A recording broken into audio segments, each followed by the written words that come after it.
Olá, tudo bem? Me chamo Crivella Martini Alves, professor, e junto com o trabalho desenvolvido pela professora José de Florencio, vou apresentar o trabalho intitulado sobre Spread das debêntures brasileiras, uma aplicação da modelagem de equação estrutural sobre os direcionadores de covenants brasileiros. Esse trabalho ele é motivado pela reflexão de que as debêntures se constituem como uma fonte importante e crescente na captação de recursos das empresas no mercado brasileiro. Então, a preferência pela adoção das debêntures tem chamado a atenção pela expansão de suas emissões, pela aderência à teoria do PEC-Norder, da estrutura de capital, por possuir custos menores, pela legislação que vem atuando face ao desenvolvimento desse mercado de crédito, inclusive o mercado secundário, e pela legislação que impulsionou a emissão de debêntures incentivadas e o próprio mercado secundário de debêntures, trazendo mais liquidez para este mercado. O nosso referencial teórico está pautado em pesquisas anteriores que vêm discutindo elementos que contribuem para a avaliação das debêntures. Nós percebemos que uma oportunidade de discutir os covenants como um desses elementos que trazem informação sobre o desempenho da empresa e capazes de trazer uma redução do risco de crédito e do conflito de agência ao trazer um conteúdo informacional sobre o desempenho da empresa. Então, sendo assim, foram definidas população como as empresas pertencentes à Bolsa de Valores com emissões de debêntures primárias entre 2010 e 2018. Dessas empresas foram selecionadas aquelas que tinham informações disponíveis para que pudéssemos operacionalizar as variáveis. E os dados foram coletados pelo prospecto da emissão e o formulário de referência da ABIMA e Economática. Para operacionalizar o trabalho, nós utilizamos a modelagem de equação estrutural, tendo em vista que nós queríamos verificar se existiria algum novo conceito, uma nova dimensão, um construto que poderia exercer influência sobre o spread das debêntures brasileiras. Então, nós identificamos, a partir da análise fatorial, quais variáveis, quais covenants se agrupavam para explicar o efeito do spread. E depois nós realizamos, com essas variáveis que surgiram, com essas novas dimensões, nós realizamos uma modelagem de equação estrutural para verificar se havia consistência estatística entre esse novo conceito e o spread das debêntures brasileiras. Convém destacar que nós utilizamos 4 variáveis para designar o spread das debêntures brasileiras, que seria a valorização. O spread G ele é calculado a partir da estrutura termo da taxa de juros estimada, que é amplamente divulgado pela ANBIMA. E já o spread DI, DI+, e IPCA+, ele consta no próprio relatório da debênture, no próprio prospecto da emissão da debênture, qual é a remuneração que essa debênture vai estar pagando ao seu portador. E aqui nós temos um conjunto de autores que realizaram pesquisas sobre a avaliação de debêntures que utilizaram cada um dessas variáveis dependentes.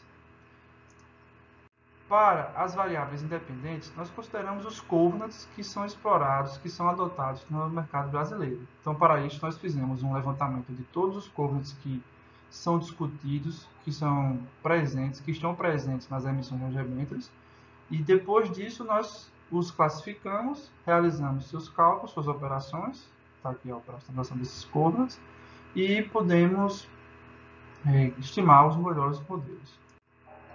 Então, como resultado, a gente já percebe aqui quais são os covenants mais presentes. Nós conseguimos identificar 71 tipos de covenants, e esses covenants foram agrupados em 20 cláusulas contratuais, 20 covenants. Desses 71 covenants, 71 tipos de covenant, 8 tipos estão presentes em menos de 1%.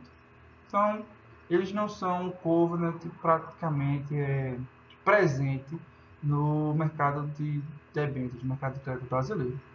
Então, nós temos 5 direcionadores de covenants mais representativos, que é a dívida sobre o EBITDA, o EBITDA sobre despesa financeira, o índice de cobertura de serviço da dívida, EBITDA sobre resultado financeiro e a dívida líquida. Esses covenants se destacam como os mais representativos. São eles os que são mais incidentes, são aqueles que mais incidem nos prospectos de remissão.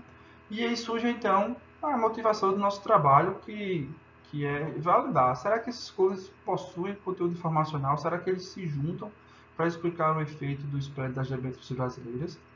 Quais covenants podem formar um novo conceito que explique o spread das debêntures brasileiras? Então, como resultado dessa primeira fase, tivemos as dimensões que influenciam o spread das debêntures brasileiras a partir da análise fatorial. Desses 6 modelos gerados pela análise fatorial, apenas os modelos 1 e 4 e suas variáveis latentes se mostraram significativas para explicar alguns dos spreads. Portanto, dado o conjunto de direcionadores de covenants que compõem o fator 1, denominou-se a variável latente gerada por esse fator de desempenho financeiro, situação patrimonial e endividamento. E como as variáveis latentes que compõem o fator 4 tratam da proporcionalidade da dívida, denominou-se de variável latente desse fator comprometimento da dívida, pela sigla CD. Quando analisada a relação entre desempenho financeiro, situação patrimonial e endividamento e os spreads das debêntures, verifica-se que só houve significância com o spread DI+. O estimate vai indicar o coeficiente dessa relação e, portanto, existe uma relação inversa, indicando que quanto menor for o desempenho financeiro, situação patrimonial e de endividamento, maior será a remuneração da debênture quando indexada ao DI mais percentual.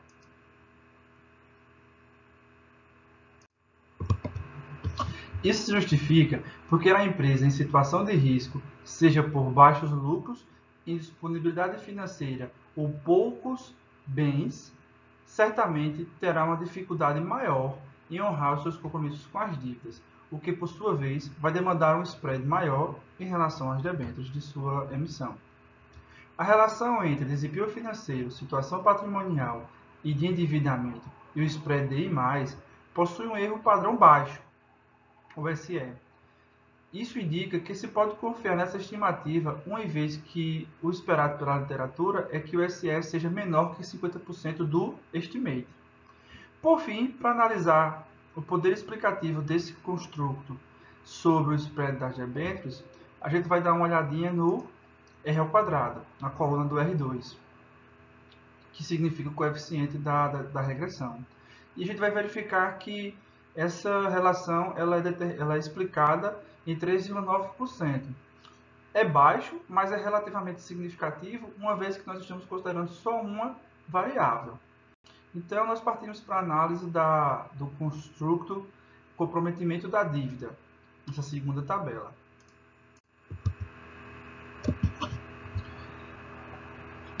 Conforme a gente pode observar, em relação ao construto comprometimento da dívida, há uma relação significativa com o spread DI e o spread DI+, além da relação de seus direcionadores de covenants, que o compõem, como dívida sobre o fluxo de caixa operacional, dívida líquida sobre o EBITDA e dívida líquida sobre o patrimônio líquido. O comprometimento da dívida possui efeito direto sobre a remuneração das debêntures atreladas ao DI e ao DI mais percentual. Assim, a gente verifica que cada unidade do comprometimento da dívida vai implicar num aumento de 0,4 no spread DI e também 0,4 no spread DI+. Essa relação positiva entre o comprometimento da dívida e os spread DI e spread DI+, explica para a gente que quanto maior for a proporcionalidade da dívida das companhias em relação ao fluxo de caixa operacional, ao EBITDA e ao patrimônio líquido, maior será a possibilidade das empresas não honrarem com os compromissos da sua dívida, no caso a debênture. Portanto, representa uma medida de risco, implicando onde? No aumento da remuneração, implicando no aumento do spread. Então, quanto maior for o comprometimento da dívida, maior será o spread. Diante disso, concluímos que são duas dimensões que surgem a partir da análise dos covenants e que essas dimensões contribuem para uma boa avaliação da debênture, possuem conteúdo informacional sobre o desempenho das firmas e podem reduzir o conflito de agência e possuem efeitos sobre o spread. Sendo assim, conhecer os determinantes do spread das debêntures é interessante aos investidores, porque vai afetar tanto a sua rentabilidade dos seus investimentos, como a formação das suas carteiras de investimento. Interessa também às empresas que pretendem emitir debêntures, porque elas vão poder direcionar melhor o conteúdo que elas querem comunicar aos seus investidores, ao mercado em geral. E também é interessante para que o governo possa determinar quais são os covenants legalmente obrigatórios que deveriam constar no prospecto de das debêntures. Fico feliz pela apresentação desse trabalho, fico disponível para esclarecimentos, tirarem dúvidas, a gente discutir melhor, é um tema que tem sido interessante nas minhas últimas pesquisas, e forte abraço para vocês.